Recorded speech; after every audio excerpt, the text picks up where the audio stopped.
Assalamualaikum warahmatullahi wabarakatuh. My name is Norshahira ADILAH binti AHMAD. Assalamualaikum. My name is Norshahira binti JASNI. Definitions of economic exposure. Economic exposure is a type of foreign exchange exposure caused by the effect of unexpected currency fluctuations of a company's future cash flow, foreign investment and earnings.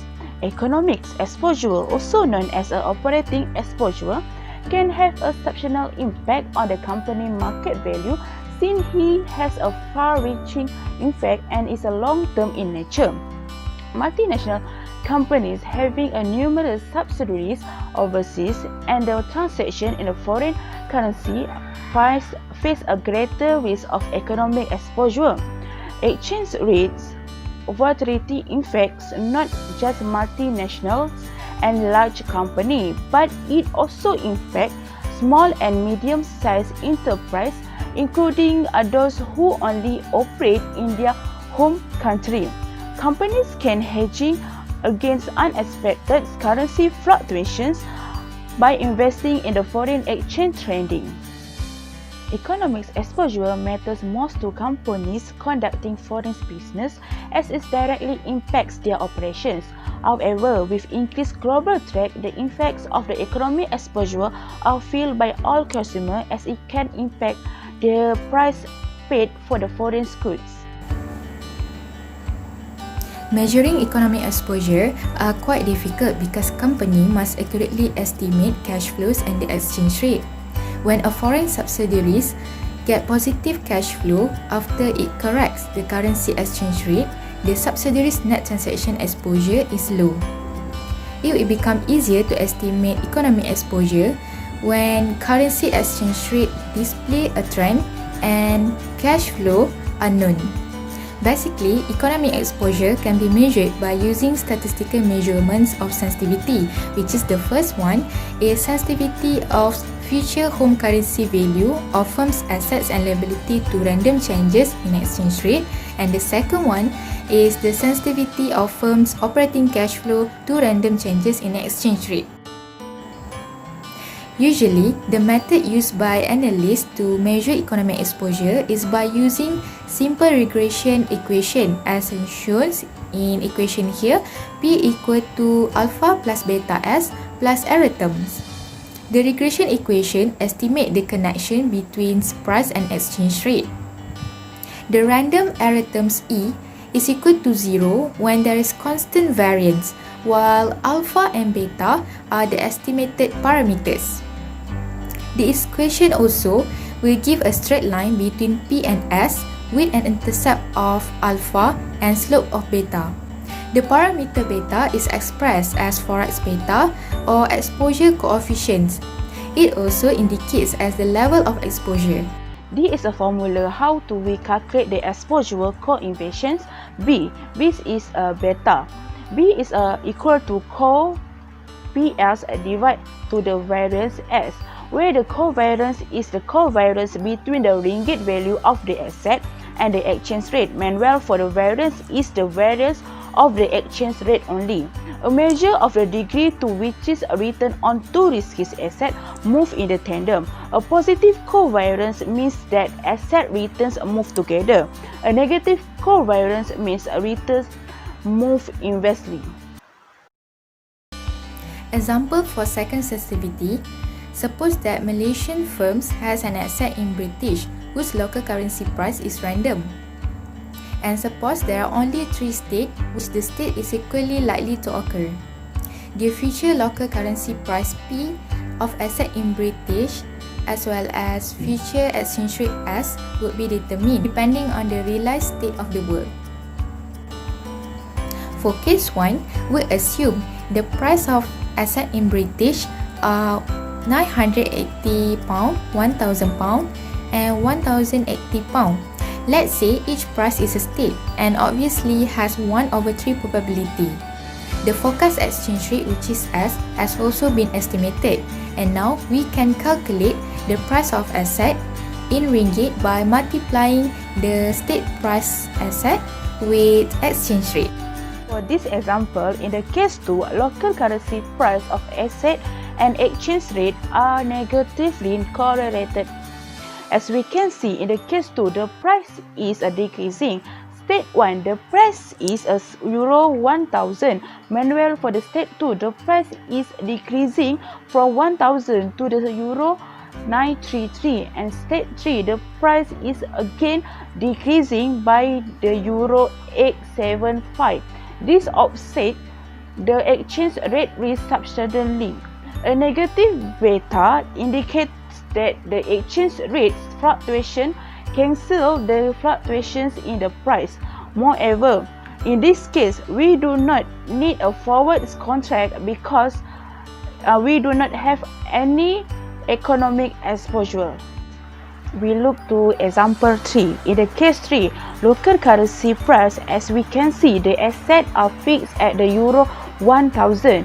This contractual exposure can be completely because it can hedging, which is we can making an investment to reduce the risk of adverse price movement in the asset. As the economy becomes increasingly globalized, many firms is engaged with international activities such as export, cross-border sourcing and joint venture with foreign partners. So, managing economic exposure is not only a short-term issue, but it also involves with long-term strategic planning. Managing economic exposure can be classified into two categories, which is the first one is operating strategies and the second one is currency risk mitigation strategies. This slide I will explain about how we managing economic exposure by using the operational strategy. The strategy is selecting low-cost production sites. A company can outsource its productions of applied low-cost labor. When domestic currency is strong or expected to become strong in the future, firms can choose to locate production facility in the foreign country.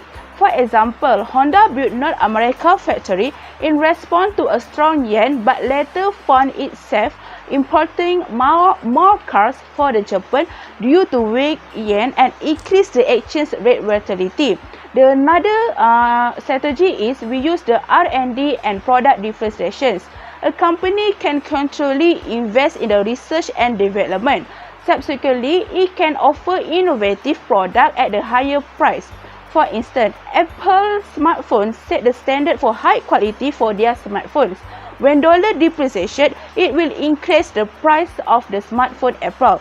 Successful research and development R&D allows for the cost cutting, enhanced productivity, product differentiations. Successful product differentiations give the firms less elastic demand, which may translate into the less exchange rate risk. Next, we move to the flexible sourcing policy. For firms that wishing to stick with their knitting, the goal of production strategy is to reduce the operational cost. The most flexible way to do real home currency appreciation is by purchase more components from overseas as long as the inputs are not priced in globally integrated market. For longer term, the firms may wish to consider with the options of designing new local facilities that provided additional flexibility in making substitution among various sources of input. If the firm has facility that only in domestic country, it can reduce the effect of exchange rate by sourcing from where to input costs that are low or buy parts which produce the cheapest.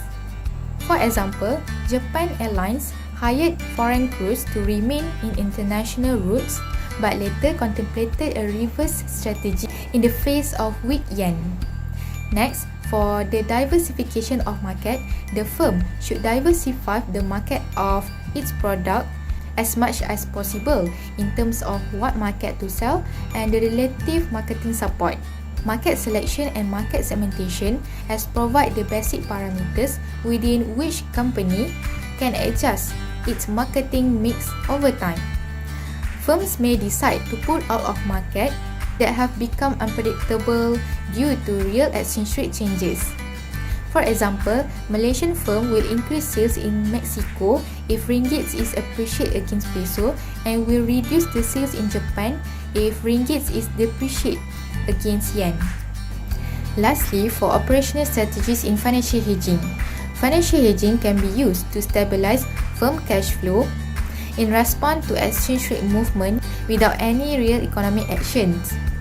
Financial hedging is attempting to hedge the impact of real exchange rate fluctuation on firms by using contract. The contract are denominated in nominal value, which for fixed quantity or fixed time interval. For example, consider a US exporter hedge its expected foreign currency cash flow in 1 year by selling them forward at currency forward price. Then suppose unexpectedly there was substantial dollar inflation and accompanying dollar depreciate, so the real exchange rate was unchanged.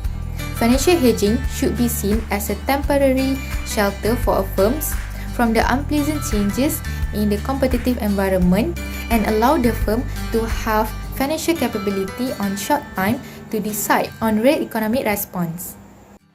Another strategy that can be used to manage the economic exposure will use the currency risk mitigation strategy. In this strategy, we'll use the matching currency flow. This is the simplest form of the mitigation economic exposure by matching foreign currency inflow and outflow. For example, if a European company has a significant inflow in US dollar and is looking to raise debt, it should consider borrowing in US dollar. Another strategy that we can use is a currency risk sharing agreements. An agreement is a form between the two parties involved in the purchase and sale contract. The agreement states that the parties must share the risk arising from the exchange rate fluctuations.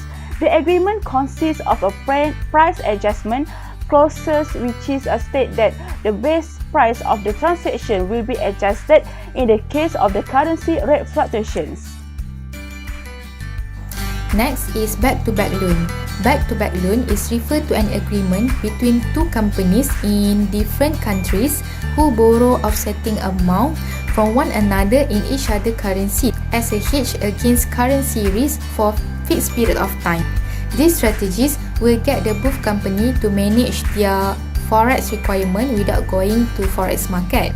The purpose of back-to-back loan is to avoid borrowing money across country line with price fluctuation, unwanted transparency, possible restrictions, and fees that associate with the forex market.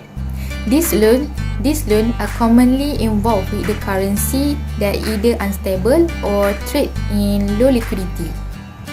For example, American company wishing to open European office and European company. So, the American company will lend 1 million for initial leasing and its other costs. This loan is calculated in US dollar. Simultaneously, European company lends the American company equivalent 1 million in euros at current exchange rate for helping its leasing and other costs. This is because both loans are made in local currency, so there is no currency risk occur when the amount are paid back. The last strategy is swap currency. Swap currency is referred to an agreement between two parties who exchange principal amount of loans and interest in another currency. At the inception of swap, the equivalent principal amount are exchanged in spot rate. During the length of swap, each party will pay the interest of swap principal amount. And at the end of the swap activities, the principal amount are swapped back at either prevailing spot rate or pre-agreed rate such as the rate of original exchange in principle. That's all from me. Thank you.